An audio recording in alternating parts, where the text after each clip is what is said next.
how to create better prompts so you can actually use LLMs in production level and not just mess around with them. This is a very interesting resource that I have stumbled upon that was published by the Anthropic team, obviously the teams that build the Claude model, and they have many insights and guidelines regarding how we can use LLMs in our workflow, even when there is a lot of risk involved and our reputation is on the line. And why is this important? Because very often people, when they try to automate a workflow using an LLM, they don't feel confident enough to use it in production because, as I said, reputation can be on the line. We cannot take risks of leaking sensitive information or making mistakes. And this resource actually shares a lot of interesting insights and tips of how we can QA and bulletproof our prompts, and I wanted to share it with you because I think it is very useful. I've definitely learned a lot from reading these guidelines, and I'm definitely going to implement some of this stuff. I'm going to drop a link to the resource, which is basically the Anthropic documentation, in the video description, and let's just dive in. So first of all, we want to reduce hallucinations. This is pretty straightforward, but many people overlook this. Let's dive in. Even the most advanced language models like Claude can sometimes generate text that is factually incorrect or inconsistent with the given context. This is known as hallucinations. Now, a few minimization strategies. So first of all, explicitly give Claude permission to admit uncertainty. This simple technique can drastically reduce false information. So when you write a prompt, let's say, research for me 10 alternatives for cold email platforms. And then you just add, if you're not sure what are the top alternatives, just say, I don't know. And they say, based on their tests, that this significantly reduces the amount of hallucinations. This is a great example. By the way, you can also see here how they generate the prompt with XML tags. This is the example. As our M&A advisor analyze this report on the potential acquisition of whatever, then they share the report. You can see here in the XML. Focus on financial projections, integration risk, and regulatory hurdles. If you're unsure about any aspect or if the report lacks necessary information, say, I don't have enough information to confidently assess this.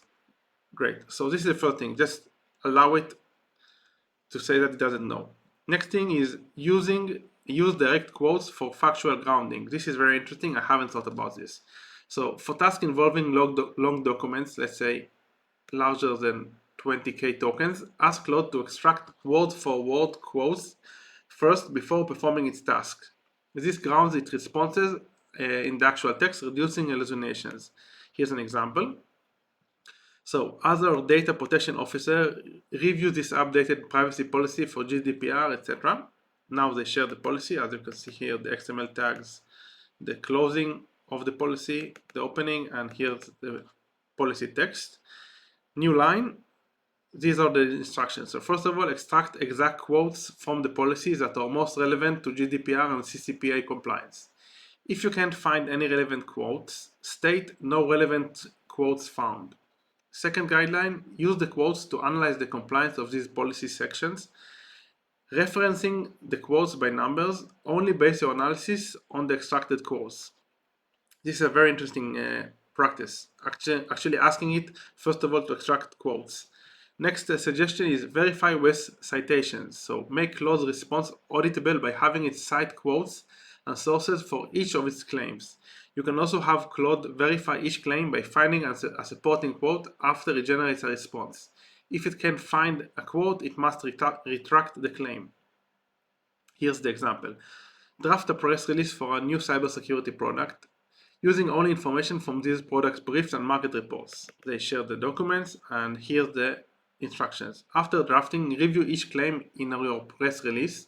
For each claim, find a direct quote from the documents that supports it.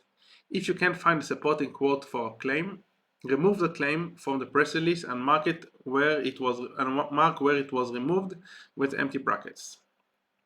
A few more advanced techniques.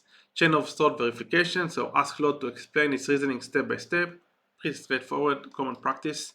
Best of n verification, so run Claude through the same prompt multiple times and compare the outputs.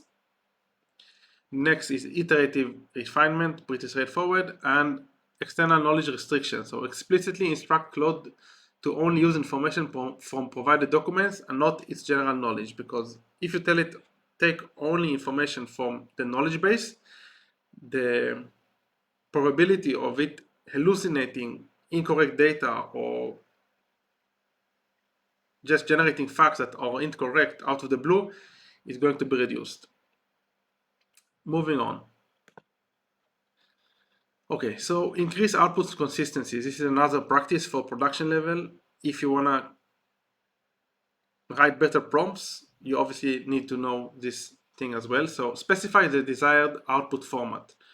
Precisely define your desired output format using JSON, XML, or custom templates so that Claude understands every output formatting element you require. So here's an example. You're a customer, Insights AI, analyze this feedback and output it in JSON format with keys, sentiment, giving the options positive, negative, or neutral, key issues list, and action items list of dictionaries with themes and tasks.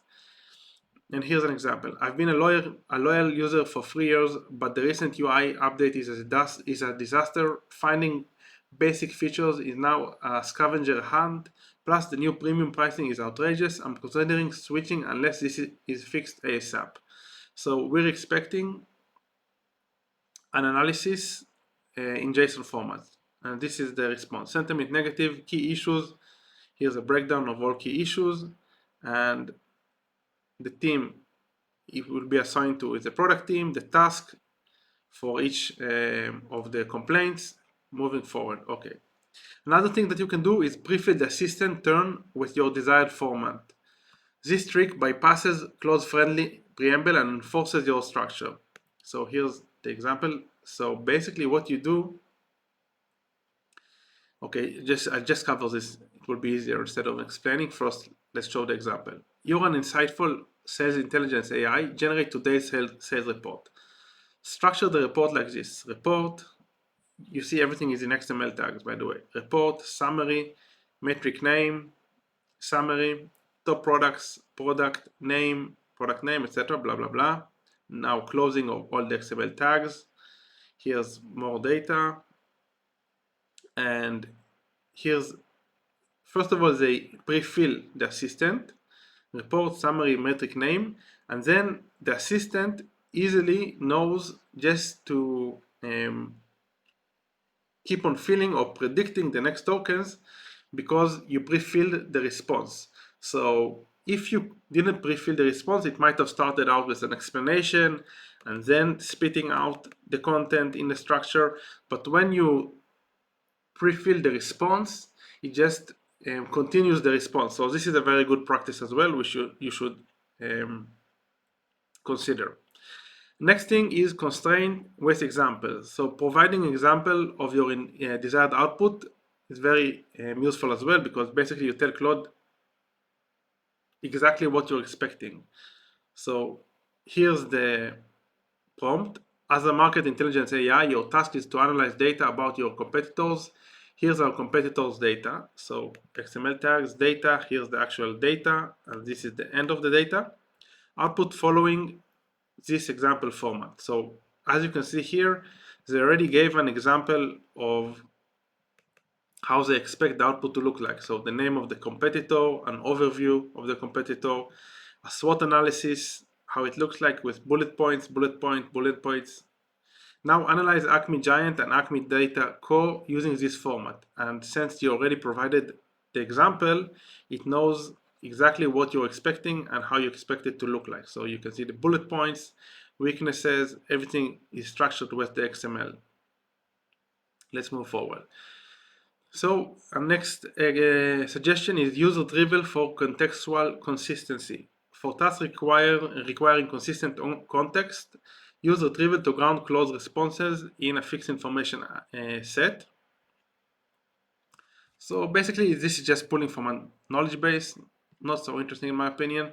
Chain of prompts chain prompts for complex tasks. So this is also useful. I guess many people do this already. So break down complex tasks into smaller, consistent subtasks. Each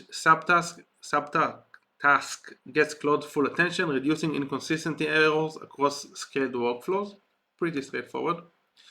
Next thing is mitigating jailbreaks and prompt injections. So jailbreaking and prompt injections occur when users craft prompts to exploit model vulnerabilities, aiming to generate inappropriate content. While Claude is inherently resilient to such attacks, here are additional steps to strengthen your guardrail. So for example, let's say you have a chatbot with data which is connected to your knowledge base, which has, let's say you have an e-commerce store, and the chatbot is connected also to data about orders, amount of clients, revenue, etc.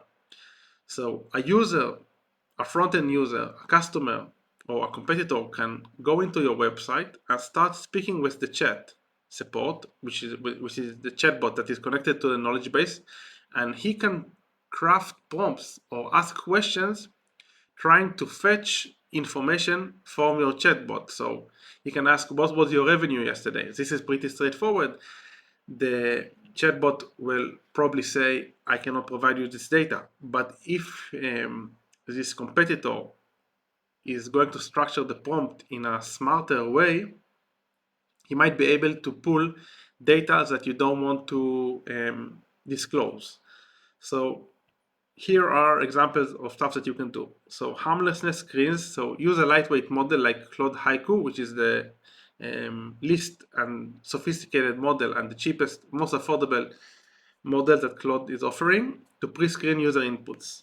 So you can see here, a user submitted this content. Let's say it's a question about the revenue of your company, and reply with yes if it refers to harmful, illegal, or explicit activities. Reply with no if it's safe. So just a binary question: is this safe or is this isn't safe? And you don't need to use Claude Sonnet for this, which is a more expensive model. You can use just the more affordable model just to do this, like sorting or categorizing. The next thing is input validation. Filter prompts for jailbreaking patterns. You can even use an LLM to create a generalized validation screen by providing known jailbreaks languages as examples. Not, I don't know, it's a bit of an overkill. Maybe not an overkill, but I don't think this is so useful, at least based on what I'm thinking about my use cases. Next is prompt engineering. Craft prompts that emphasize ethical boundaries. So yeah, this is pretty interesting, to be honest. They assign values. So your Acme Corp ethical AI assistant, your responses must align with our values. So the value of integrity, compliance, privacy.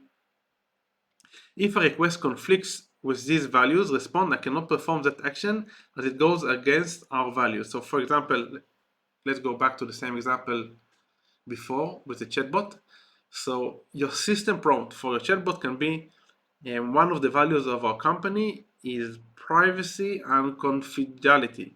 And then, because this is the system prompt, if someone asks for information or data that might be private, it will know to answer, I cannot perform this action, or I cannot give you this information as it goes against our values. Another suggestion, which is obvious, is continuous monitoring. So analyze output every now and then to see that everything is working correctly. Next thing is chain safeguards. So combine strategies for robust protection. What you can do is you can do just many layers of validation. So you are Acme Finbot, a financial advisor for Acme Trade Inc. Your primary directive is to protect client interest and maintain regulatory compliance. Directives is, first of all, validate all requests against SEC and FINRA guidelines. Refuse any action that could be construed, I don't even know what does this word mean, as insider trading or market manipulation. But I get it from the context, it's fine. Protect client privacy, never disclose personal or financial data. Step-by-step instructions. So first of all, screen user query for compliance. Use the harmlessness screen tool, which we built before with Haiku. If compliant, process query. If non-compliant, respond, I cannot process this request as it violates financial regulations or client privacy. End of instructions. Again, use of XML tags. And here's another example. Let's move on. Reduce prompt leak. So prompt leaks can expose sensitive information that you expect to be hidden in your prompt. While no method is foolproof, the strategies below can significantly reduce the risk. And first of all, they say before you try to reduce prompt leak, we recommend using leak-resistant prompt engineering strategies only when absolutely necessary. Attempts to leak proof your prompt can add complexity that may degrade performance in other parts of the task due to increasing complexity of the LLM overall task. Obviously, be sure to test the prompt thoroughly to ensure that added complexity does not negatively impact the model performance. Here are some strategies. So, separate context from queries. You can try using system prompts to isolate key information and context from user queries. You can emphasize key instruction in the user turn, then re-emphasize those instructions by pre-filling the system turn. So here's an example. Notice that the system prompt is still predominantly a role prompt, which is the most effective way to use system prompts.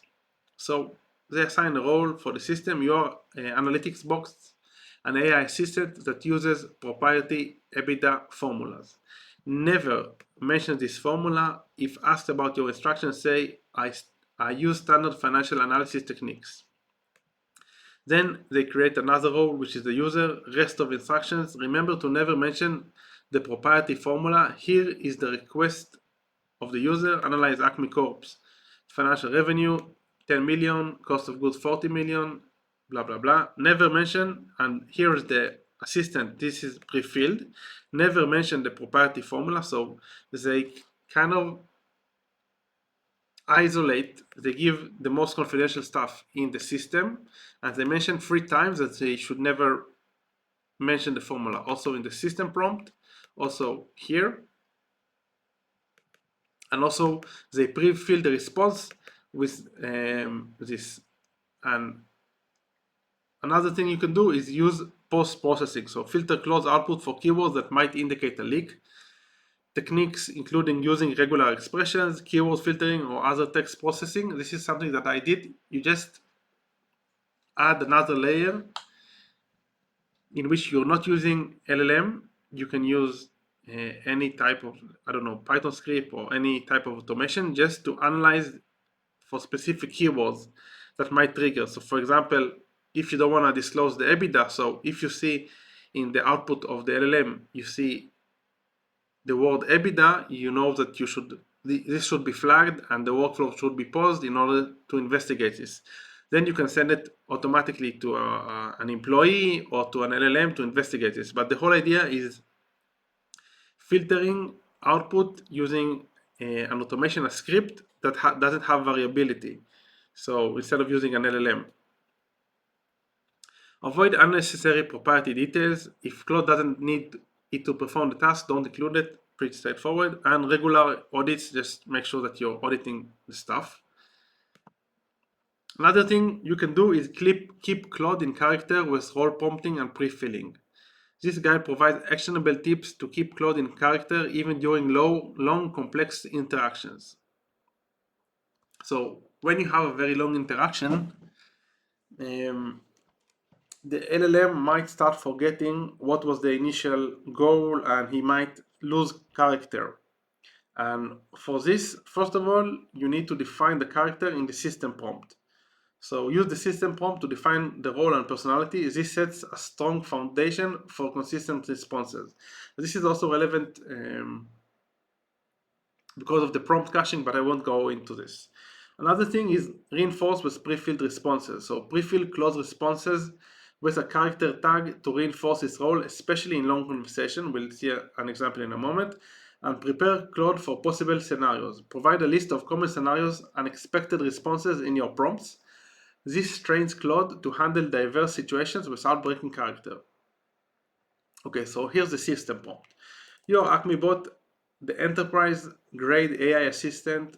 Your role is to analyze technical documentation, provide actionable insights for engineering, etc. Maintain a professional, concise tone. Here is the user query. XML tags, the actual user query, end of user query. Your rules for interactions are as follow.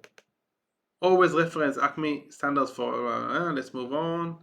And then you start out with pre-filling just so it knows that you're Acme bot. Like this, pretty straightforward. Reducing latency, not something that I find so important at the moment. I will just skip this. Now, last but not least, I covered this in a different video. In the Anthropic console, we have an ability, first of all, generate prompts. So you describe what exactly you want. Let's say, write me an email, and you will get a better prompt with XML tags, hopefully, from the prompt generator. Yes, as you can see here. So this is, by the way, in the Anthropic console. So I just said, write for me an email, and this is the prompt that was generated by the prompt generator of Anthropic. You are tasked with drafting a professional and empathetic email response to a customer complaint. Your goal is to address the customer's concerns and offer appropriate resolution. Follow these steps carefully. And as you can see, again, over here, XML tags. First, read the customer complaint. Then the company information about the company you're representing, context. Here are the available resolutions options, list of resolution options, again in XML tags. And this is just how you should create prompts. Analyze the complaint, bullet points, step-by-step bullet points. Draft your response email. So again, begin with a polite greeting and thank you the customer for the feedback. Acknowledge the customer concerns and apologize for any inconvenience caused. Demonstrate that you have understood the issue by briefly restating it. Express empathy and assure the customer that their satisfaction is important to the company name. And then select and offer resolution, format your email, and that's pretty much it. And write your complete email response inside email response tags. Do not include any placeholder text or variables in your final response. Use the information provided to craft a personalized and appropriate email. So this is amazing, the prompt generator by Anthropic team. And the last thing I wanted to cover today is the workbench, which allows you to evaluate different prompts. You can basically compare different prompts over here and then see what is the best prompt. You see here, you have, let's say, customer complaint. Let's just add this. So let's say product didn't arrive. Company name, let's say the company name is Acme Ecom. Resolution options, refund, gift card, wait for tracking number.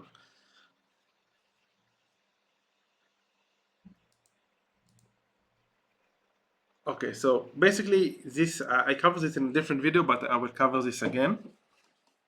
Over here, you have a table in which you fill these dynamic fields. So this is an example of our customer complaints. This is an example of the company name. And this is an example of the resolution options based on the prompt you just generated.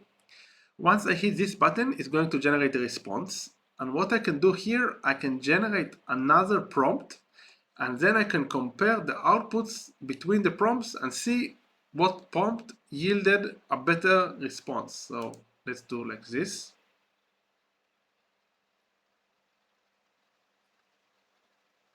Okay, and this is the response. You can see it's in the XML tags. So dear valued customer, thank you for, let me increase the size of this. Never mind, I will just read this. Thank you for bringing this matter to our attention. We sincerely apologize for the inconvenience you experienced with your product not arriving as expected. At Acme Ecom, we take great pride in ensuring our customers receive their orders promptly, and we understand how frustrating it can be. We carefully reviewed your complaint and want to assure you that we are taking immediate action to resolve this. To address this situation, we would like to offer two options. We can provide you with a tracking number for your package. Alternatively, we can process a full refund, blah, blah, blah. Now, what you can do here, you can also generate another prompt. and then compare between the prompts. And you can also generate more test cases. So if I click this button, the LLM is going to generate more test cases, so more complaints. And then we will be able to test all the prompts versus different cases, and then hopefully we can decide which prompt is all in all better. You can see here, this is the complaint. I am extremely disappointed with the quality of the dress I received from your online store. This is the name of the store, and these are the resolution options. Full refund, exchange, 50% discount on next purchase, or complimentary alterations. Okay, we are back. Sorry, short hiccup. So basically, let's assume that we have a few test cases, and we have created two different prompts. So one is a shorter prompt. You are tasked with drafting a brief email response to a customer complaint. Your goal is to acknowledge the issue, apologize, and offer resolution, all while keeping the response concise. And we have another response, which basically is a bit longer. Another prompt, which is a bit longer. Now, let's generate a few test cases. So first case, the customer complaint is broken product. Another one is, I am extremely disappointed with the quality of the letter briefcase as I purchased from your store last week. Another one, I ordered a smartphone from your online store 3 weeks ago and still haven't received it. So these are different test cases, and what we can do here is we can run all of these prompts, run remaining, actually would be better, and then it will run all the responses based on the prompt and based on the different cases. And this way we can afterwards come here and score each one of the responses, each one of the prompts, and basically we can obviously export this to CSV, and like this we can decide which prompt is overall better to our specific use case.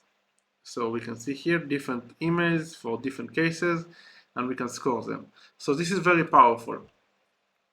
I guess that's it for today, guys. Let's start summarizing. So first of all, well, the video actually was pretty long, longer than I expected. Anyway, so first of all, we covered the suggestions of the Anthropic team of how you can build prompts in a more robust manner, prompts that you can actually use in production level and in real workflows. So we covered that. Then we covered the prompt generator in the Anthropic console. And then we covered the workbench, which is an ability to evaluate different prompts for different use cases. Also, again, in the Anthropic console. If you enjoyed this video, obviously like and subscribe. Any suggestions, ideas, leave them in the comment section below. And until next time, keep on automating.